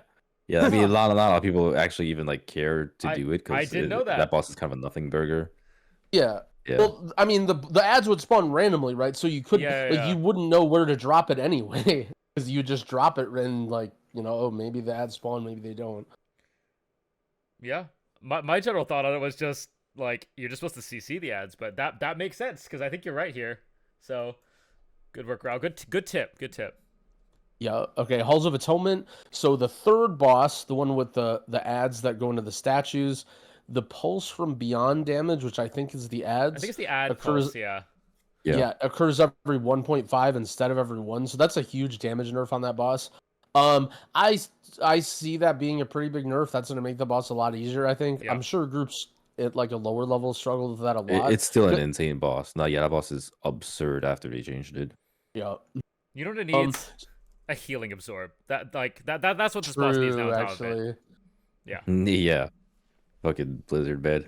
Yeah, I mean that boss, like people who played back in Shadowlands was like, oh, you know, that boss didn't even do shit, but like they changed this boss to actually be the hardest healing boss of the season, and that's a good change to like alleviate some of that pressure. Well, dude, one really, really funny thing about that boss, random aside about Shadowlands, is I'm pretty sure that ad, like the ad pulsing damage, was meant to be a heal check in Shadowlands, but it was M0 scaled, and it didn't scale with key level. And I'm pretty sure it literally sat like that for the entire expansion. Like, just to show how much they change dungeons nowadays and like update them and stuff and try and balance them. I'm pretty sure that boss was bugged to do no damage for the entirety of the expansion. Yep. Because like those ads would pulse damage, but it would just pulse for 0. Like it would just pulse for like 1% of your health or something. Like as a healer, you would be full DPS on that boss. So not only are they making that a heal check, but then they also added the dispel mechanics, which you can't always get both. So that does a ton of damage. So yeah, that boss is going to be hard still. But the nerf will make it quite a bit easier, I think.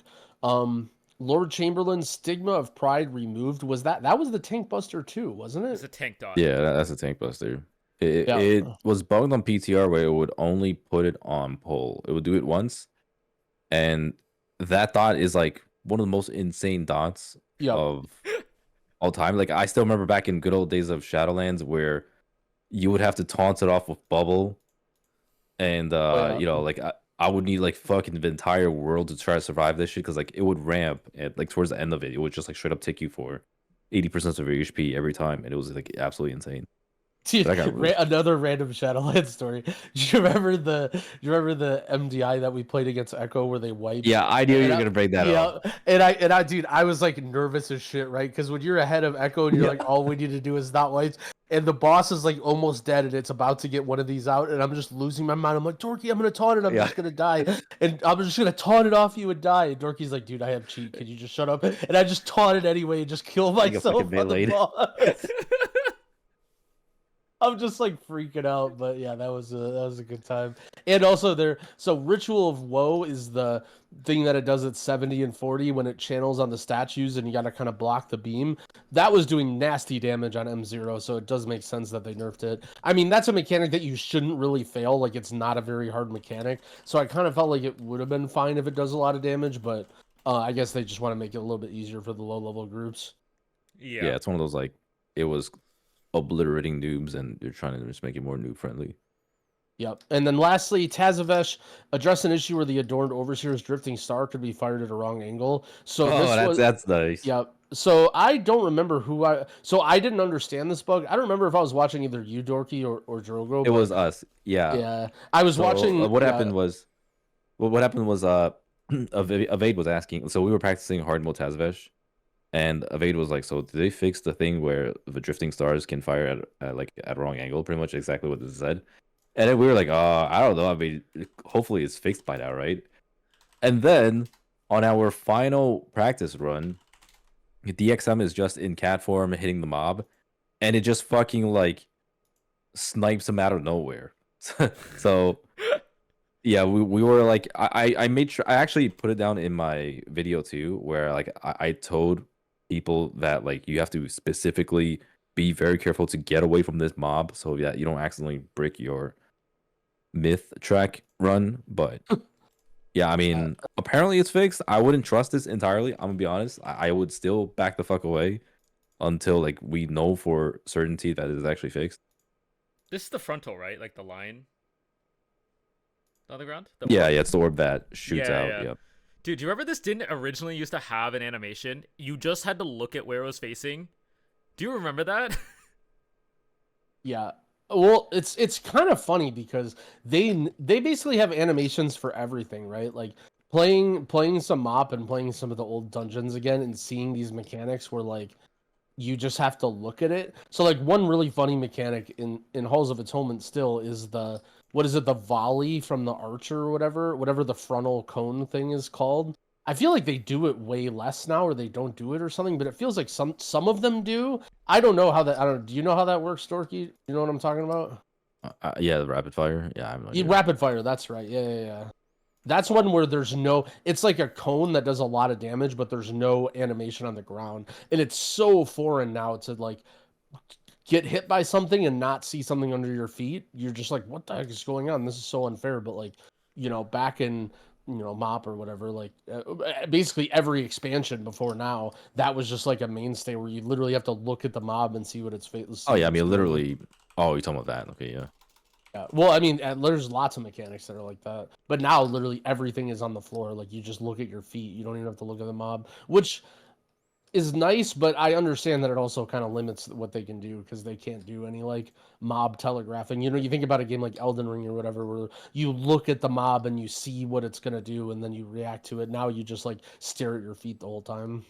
Mm-hmm. Yeah, I mean, it definitely takes away a bit from the game as well. Because I mean, like,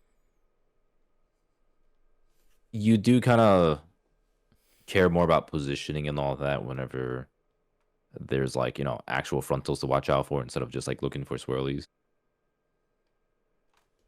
I mean, have you guys turned on the ally the spell visual thing, the spell density system this patch, the one where it's like essential only? Oh, I have not. No, I saw they added that, but I have not messed with it. No. Yeah, like they added it. Dad? It's so basically, if you go into your settings, there's a new setting called spell density. And you can change it Is that like old? Yes and no. So yes, the setting was there before, but it did nothing. Now they've made it so that it actually does stuff, and there's 3 options. There's everything, reduced, and essential. I haven't done like a full set of tests there, but everything is literally everything. Reduced reduces like is basically what Blizzard picks as like reducing some of the most bad visual noise, and then essential only shows the essential things. So I just logged in and put it to essential, and I've been having a great time. That might help some of your like your VFX issues. If you haven't done anything, I feel like most of the people watching this podcast would probably just and should put it to essential. Oh, I've actually Interesting. always had an essential because I remember, I don't remember when it was, but like back when I did my settings, it was one of the recommended settings to change. So if they Okay. changed, I mean, I wouldn't know, but yeah, I mean, that is good to have. All right. Last up then for today, we have a boatload of class tuning. Um, so last Friday and if continued on today, we had a lot of class tuning. Anything you guys want to call out here that you feel like is really important to mention? So a lot of raid tuning. So word on this block has been raid balance is awful right now. The race warfares and these are gonna stack like 3 to 4 of each spec, which is kind of ironic considering we live in the age of world buffs. Or not world buffs, class buffs, and none of that shit even really matters. Like people are still stacking 3 to 4 of certain specs.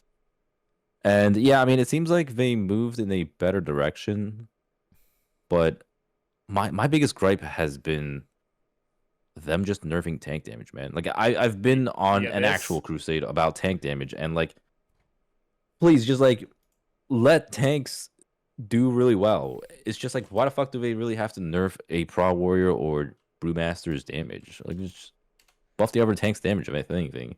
And it's super frustrating because like I always see these like stupid comments of like, oh well, you're just gonna stack 5 tanks or whatever. Except that has never happened once in the history of WoW, and that's not how tanks work. Like it just goes to show how clueless some DPS players are about how tank damage works. Yeah. Did you see this Tettles tweet? Oh boy, what is this? Tettle says, "Why won't No Blizzard way. bring back Vengeance? DPS are the main characters. Tanks are not allowed to have fun." Oh yeah, no, yeah, I remember looking at. So you know how you guys on Waha do the weekly recap or whatever of the raid I know parses or whatever. exactly what you're And so talking. you guys did the first Is one. this Yeah, you one? guys did the first one for Mop. Yeah, and then I read some of the comments, and it was just a bunch of whiny bitch ass DPS players were like, All right, hold on. remove vengeance or like nerf tanks. It's like, bro, it's like fucking DPS players, man. Dude, You just having tanks so high in the charts is just a middle finger to anyone playing a DPS class. Remove Vengeance. Between Opportunistic Strike and Vengeance, it's insane. I feel Dude, like this was the most fun I've ever had playing tanks in WoW. It was so much fun. yeah, Uh, it's just like it's lame whenever tanks are just like back to doing no damage. yeah. All right. Well, what's funny is like it was kind of a thing on BTR where there was what was it, Prot Warrior and Brew were both doing like very very good damage, and they felt fun to play. Like Drogo's just been on PTR like so much, just like playing Brew Yeah, dude, like he an loves idiot, tanking on and like PTR. oh yeah, Yeah. he's been having so much fun taking in PTR, and like well okay now let's and it's not like they're doing outrageous damage, but I mean they are doing like a lot compared to DPS. Brew is a hard one because I would say it's like at least from what I've heard very skill expressive. Like it's not some sort of like Vengeance in a way where if you're an average player, you're not necessarily doing that kind of damage. But basically, everyone was kind of hoping like, wow, okay, this is great. Let's get some of the other tanks buff. Like let's buff Bear, let's buff Blood DK. Like, and then instead they just start nerfing Prot Warrior and Brewmaster, and it's Dude, like, well, come on, like It's so and stupid. this yeah, Brewmaster if you nerf. yep.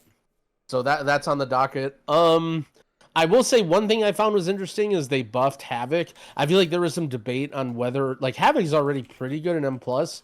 Also, Oh no, there but was some in raid they are like dog shit. Like they are bad in raid. yeah. So That's there's why. basically people saying that you're gonna play Vengeance tank.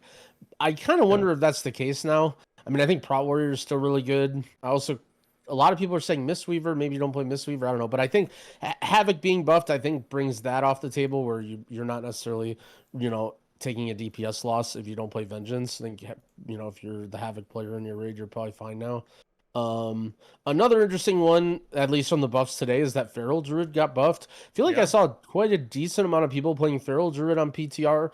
We saw last season. I mean, okay, let's be honest. Blizzard buffed Mystic Touch. They saw the Fizz comp going around in Mythic Plus, and they are thinking like, okay, this is a good thing. Like we want, especially because there's a lot of, let's say, classes that have not been meta for a very, very long time that would be considered Fizz DPS in keys, right? Like talking about warriors, talking about Windwalker Monk, talking about Feral Druid. Like there's so many of them, right? Whereas you look at casters and it's like Mage has been good every season, Shadow Priest has been good half the seasons, Og was good that whole expansion. Like there's so many like Warlock, I guess maybe isn't, you know, often like Ellie Shaman, but a lot of casters have been good relative to melee specs. So it does feel like they're trying to push some of the melee specs more in keys. I think Feral Druid is going to be really good, especially if Brew stays good. I mean, Brew and Prot Warrior are both really good, which will fit into whatever melee comp that you want to play.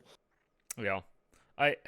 This Havoc thing is so funny because I feel like Havoc's been ignored almost the entire PTR cycle, and they've been like hoping for something, and they just stick a 5% on them, and it's only ability damage. It's not even like I mean, auto I think. attacks.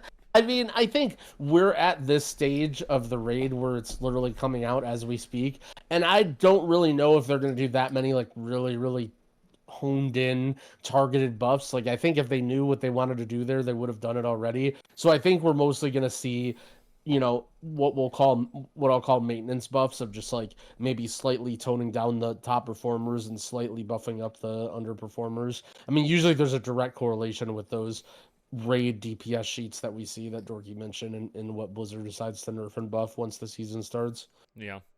Dorky, what trinkets are tanks using this season?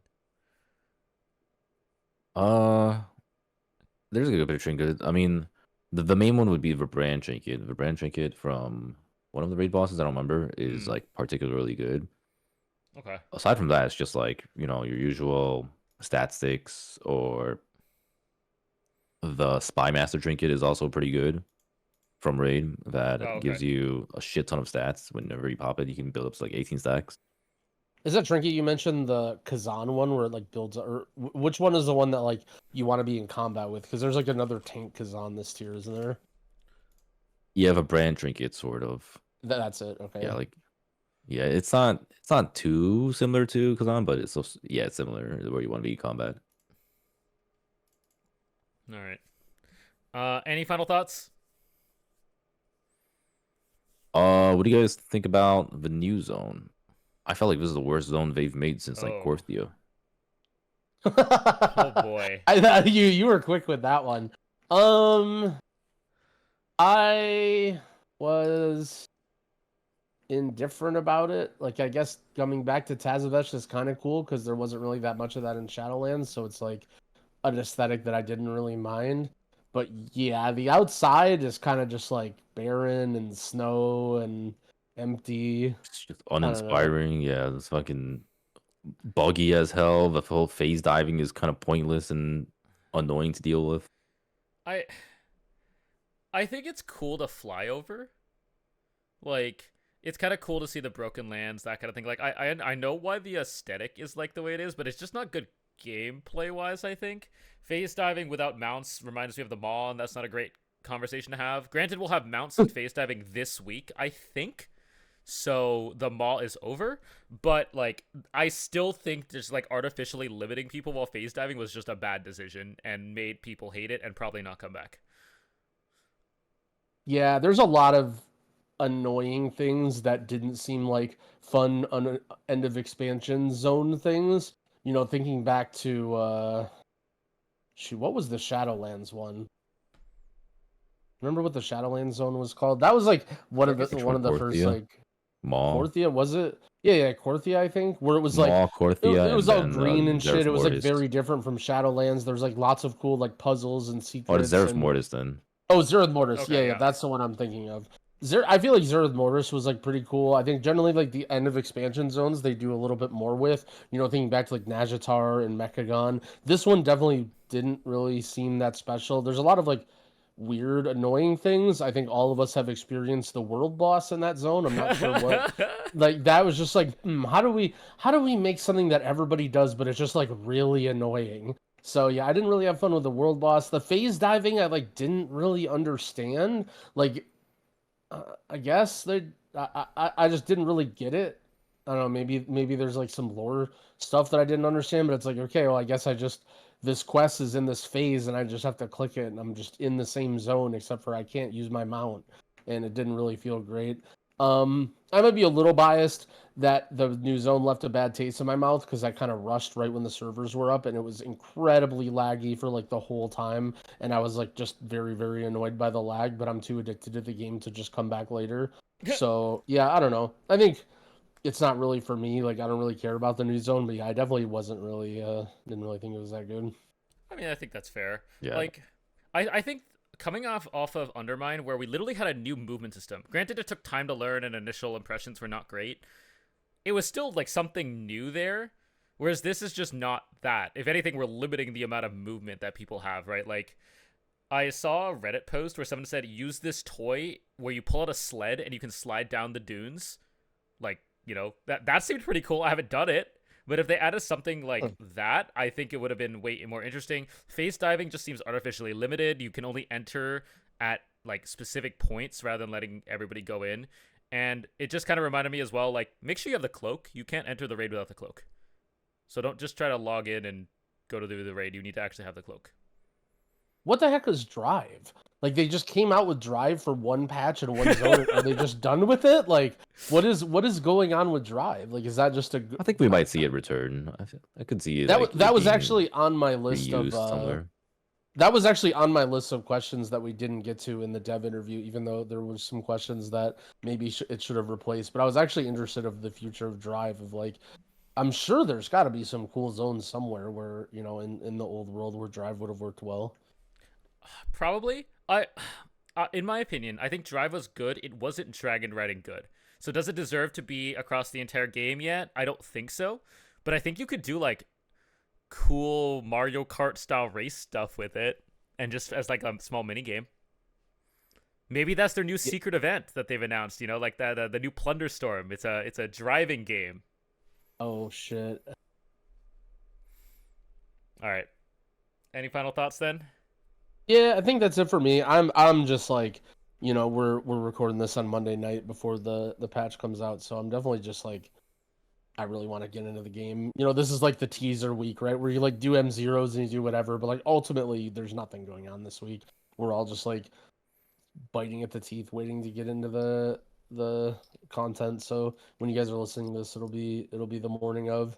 So I'm definitely looking forward to getting in. Can't wait to play some M+, see the raid.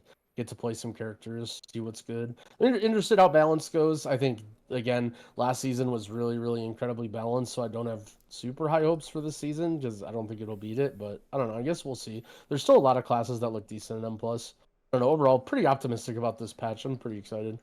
Dorki? I'm more interested in hearing more about what's coming in Gamescom and Midnight. Like that's actually what I'm most excited for. we're already done yeah. with this patch. I mean, Well, no, that's I what mean, like happens when you guys it's just more sit of on like PTR all I day. already know. Okay, I mean, I didn't play PTR that much. I hardly played actually. That's but fair. I'm messing with you. I like. It's just like the game is so formulaic that I just know exactly what to expect, and I know how Blizzard functions, and I know what they're gonna buff and nerf, and like it's just I've played this game for too long, and I just like know how the ins and outs are. So I like to see something that's like more new and exciting and refreshing. I mean, I think the season's gonna be great though. Like so far, the balance is good, like you said, and there's also gonna be some pretty good dungeons, and just like their approach to M+ seems better than before. It seems like they're trying to go for a more damage heavy season where like you might be more limited by damage than survivability, which is always a W for me. Mm-hmm.